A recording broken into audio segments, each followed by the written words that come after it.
नमस्कार. RMW present बीज बज या कार्यक्रमात मी वैदेही चौरे सोयतकर आपणा सर्वांचं स्वागत करते. बीज बज आपण बिझनेसचा मूलमंत्र म्हणून या कार्यक्रमाचा उल्लेख करत असतो आणि या कार्यक्रमात वेगवेगळ्या विषयांना हात घालत असतो. नुकतंच आपण अर्थसंकल्पाविषयी जाणून घेतलं. आता 31 मार्च येतोय. 31 मार्च म्हटलं की प्रत्येकाला प्रश्न पडतो इन्कम टॅक्स रिटर्न भरायचा आहे. मग अनेक कन्फ्युजन त्यामध्ये असतात.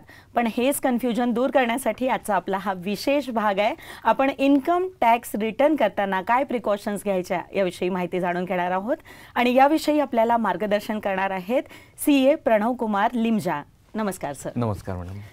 प्रणव कुमार लिमजा सरांबद्दल सांगायचं झालं तर या क्षेत्रातला 22 वर्षांचा अनुभव त्यांच्या पाठीशी आहे. त्यासोबतच ICAI नागपूर चॅप्टरचे ते मॅनेजिंग कमिटी मेंबर देखील आहेत. यासोबतच ते मोटिवेशनल ट्रेनर आणि बिझनेस कोच देखील आहे. चला तर त्यांच्याशी गप्पा करूया.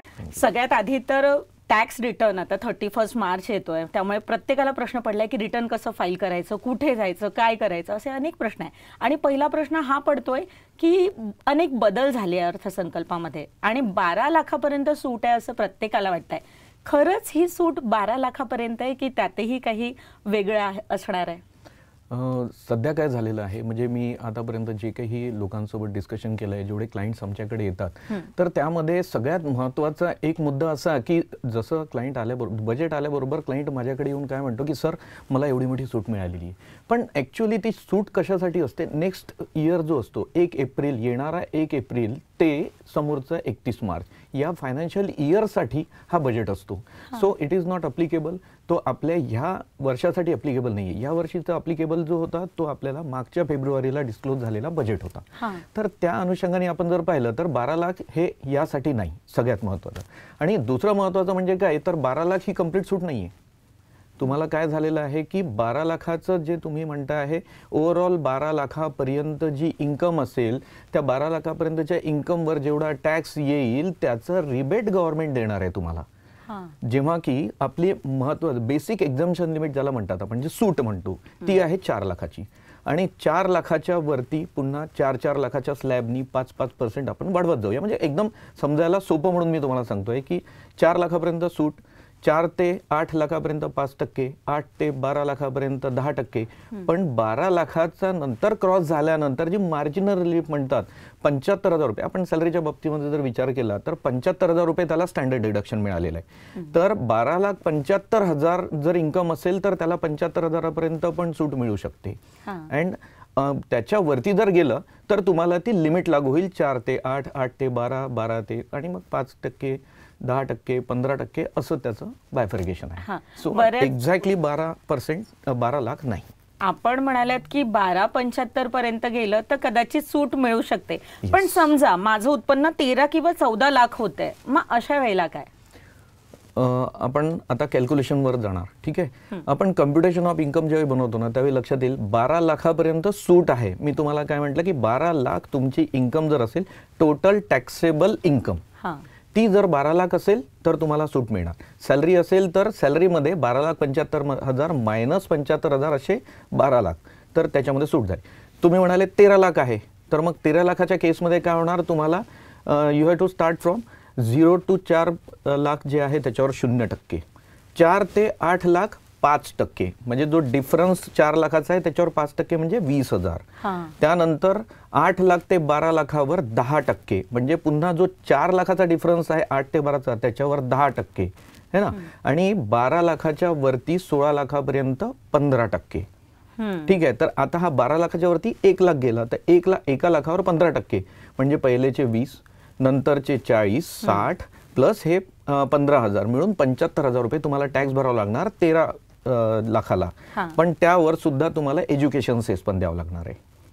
हे काय असणार आहे? एज्युकेशन सेस हे रेग्युलर बेसिसवर पुष्कळ वर्षांपासून चालत आलेलं आहे. इट इज गव्हर्नमेंटने ते एक लावून ठेवलेलं आहे एज्युकेशन सेस ॲडिशनल एज्युकेशन वगैरे पर्पजसाठी ते असतं. So it is in that way. अरे बापरे, इतकं सगळं असणार आहे. एका सर्वसामान्य माणसाला प्रश्न नेहमी पडत असतो की मी तर ॲडव्हान्समध्ये टॅक्स भरलेला आहे, पण मग आता मी काय करायचं? तर या प्रश्नाचं उत्तर काय असेल? एक तर सगळ्यात महत्त्वाचं असं आहे की ॲडव्हान्स टॅक्स जो आपण भरायला जातो आहे त्याच्या डेट स्पेसिफिक आहे. 15 सप्टेंबरपर्यंत 30% ऑफ द एक्सपेक्टेड टॅक्स जो येणारा टॅक्स आपण मागच्या वर्षी जे फाईल केलेलं आहे त्याच्यावरती आपण विचार करतो. जसं मागच्या वर्षी माझी 13 लाख इन्कम होती, तर यावर्षी होऊ शकतं माझी 14 लाख इन्कम होणार. तर एक्सपेक्टेड इन्कमवर एक्सपेक्टेड टॅक्स टोटल आपण काढूया. त्यानुसार 30% आपल्याला 15 सप्टेंबरला भरायचं आहे. त्याच्यानंतरचा नेक्स्ट 30% म्हणजे टोटल 60% ते आपल्याला करायचं आहे 15 डिसेंबरला. आणि त्यानंतर राहिलेले 30% up to 15th of March तुम्हाला भरावं लागेल. म्हणजे इट इज कंपल्सरी की तुम्हाला 15 मार्चपर्यंत 90% मिनिमम 90% ऑफ एक्सपेक्टेड टॅक्स भरायचा आहे. आणि त्यानंतर तुम्ही राहिलेला जो आहे तो भरून टाका. पण अशा केसमध्ये काय होतं, जर तुम्ही बायफर्गेशन नाही केलं तर you have to pay interest for that. कारण की तुम्ही ते 30% 15 सप्टेंबरपर्यंत नाही भरलेलं आहे, तर तुम्हाला त्याच्यावर इंटरेस्ट लागेल फ्रॉम दॅट डेट 30%वर. मग 60% कंप्लीट नाही झाल्या 15 डिसेंबरला, तर तेव्हापासूनचे इंटरेस्ट. मग ज्या दिवशी तुम्ही टॅक्स भराल तोपर्यंतचा पूर्ण, आणि तुम्ही ॲडव्हान्समध्ये टॅक्स नाही भरला त्याचा इंटरेस्ट अलग. हा, म्हणजे इतक्या सगळ्या गोष्टी त्यामध्ये आहे. यासोबत आणखी एक महत्वाची गोष्ट आहे ते डिडक्शन. तर डिडक्शनमध्ये काही बदल झाले आहेत का? डिडक्शन जे आहेत, स्टँडर्ड डिडक्शन जो आहे सॅलरीवाल्यांसाठी त्यांनी 75,000 केलेलं आहे, 75,000 केलेलं आहे, जो 50,000 होता पहिले. त्यानंतर मग तुमचे बाकीचे जे डिडक्शन्स आहेत, आता त्यामध्ये 2 केस असतात, old tax regime, new tax regime. तर त्या हिशोबाने आपल्याला त्याच्यामध्ये कन्सिडर करावं लागणार आहे. आणि डिडक्शन्स आपले जे आहेत 1,50,000 ATC मध्ये मिळतं आहे, 25,000 रुपये तुमचं ATD मध्ये मिळत आहे, म्हणजे मी मॅक्झिमम कॅप सांगतोय. आणि ATTTA म्हणून एक आहे, जो आपले सेव्हिंग बँक इंटरेस्ट असतो त्याच्यावर आपल्याला 10,000 डिडक्शन मिळतं. तर हे रेग्युलर डिडक्शन, पण ते न्यू टॅक्स रिजिममध्ये नाही.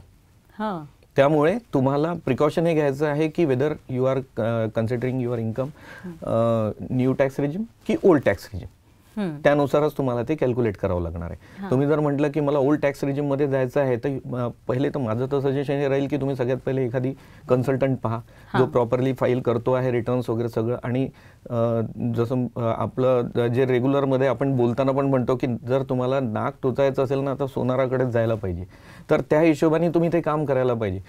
जनरली काय असतं की आपण एखाद्या आपला बाजूवाला जो आहे तो स्वतःच बसून रिटर्न फाईल करून जायला आहे, तर मग कसं रे बाबा, तो ऑनलाईनमध्ये आहे का, तर मी करून टाकतो. मग आपण आपल्या हिशोबाने करतो. But whether you have that much knowledge आणि इन्कम टॅक्सचं एवढं नॉलेज आहे का, नवीन येणाऱ्या नवीन मॉडिफिकेशन नोटिफिकेशन्स येत असतात, त्यानुसार तुम्हाला नॉलेज आहे का, ते जर असेल तर करा, आम्ही नाही म्हणत नाही. पण मग अननेसेसरी ट्रबलमध्ये जाण्यापेक्षा एक प्रॉपर कन्सल्टंट हवा, हा माझा विषय आहे. आणखी एक प्रश्न पडतो की एखाद्या व्यक्तीचे 4-5 इन्कम सोर्स असतात आणि त्यातही मग TDS बऱ्याच ठिकाणी मायनस केला जातो. मग अशा वेळी ऑनलाईन रिटर्न जर भरायचं असेल एखाद्याला, तर मग त्यावेळेस काय करावं लागतं नेमकं?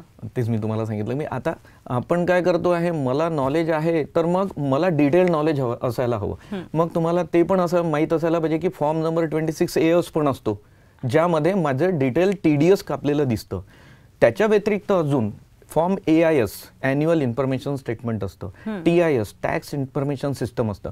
ह्या 2 फॉर्म्स जे आहेत ते आपल्याला डाउनलोड करायचे आहे. त्यामध्ये डिटेल्ड इन्फॉर्मेशन असते की तुम्ही वर्षभरामध्ये कोणत्या कोणत्या पार्टीकडून तुम्हाला पैसे आलेले आहेत, इन्कमची गोष्ट करतोय मी, आणि त्यातून TDS किती कापलेला आहे. त्यानंतर समजा तुम्ही काही इन्व्हेस्टमेंट्स केले असतील तर ते इन्व्हेस्टमेंट्ससुद्धा त्यामध्ये दिसतात की तुम्ही म्युच्युअल फंडमध्ये एवढं अमाऊंट इन्व्हेस्ट केलेलं आहे, तुमच्या सेव्हिंग बँकमध्ये एवढं इंटरेस्ट आलेलं आहे, तुमचे काही FDs असतील, तुमचे अजून काही इन्कम्स असतील, तुम्ही काही शेअर्स विकलेले आहेत, तुमचं कॅपिटल गेन काय झालेलं आहे, ही सगळी इन्फॉर्मेशन त्यामध्ये असते. तर if you are going to file on your own, तर ऑनलाईन जायच्या आधी तुम्हाला ह्या सगळ्यांची स्टडी करायची आहे.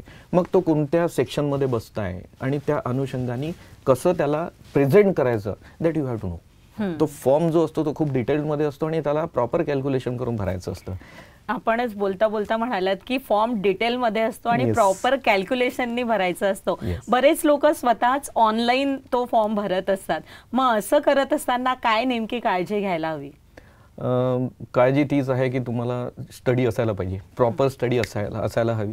त्यानंतर सेक्शन वाईज काय काय आपल्याला डिटेल्स आणि जे तुमच्यापाशी अवेलेबल असेल, जी खरी माहिती आहे 30%. कारण की त्याच्या शेवटी फॉर्मच्या शेवटी व्हेरिफिकेशन असतं की मी ही जी माहिती सांगतो आहे ती एकदम परफेक्ट आहे, true to the best of my knowledge and belief, हे आपण त्याच्यामध्ये स्वतः व्हेरीफाय करून देतो आहे. तर जे आपल्यापाशी डॉक्युमेंट्स असतील आणि जे प्रॉपर लिजिबल आहे, जे लिगल आहे, तेच करा.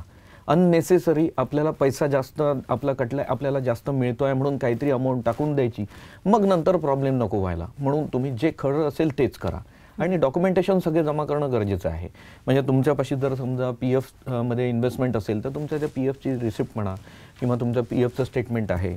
त्यानंतर तुम्ही LIC मध्ये इन्व्हेस्टमेंट केलं आहे, इन्शुरन्समध्ये करता आहात, LIC आहे म्हणा किंवा कोणत्या दुसऱ्या इन्शुरन्स कंपनीजमध्ये करताय, तुमचं हेल्थ इन्शुरन्स असतं है ना. त्यानंतर एखाद्या बँकेमध्ये FD असेल फॉर एक्झाम्पल, तर तुम्ही त्या बँकेमधून इंटरेस्टचं सर्टिफिकेट मागवा त्यांना. त्यांनी TDS कापलं असेल तर त्यांना फॉर्म नंबर 16A मागवा.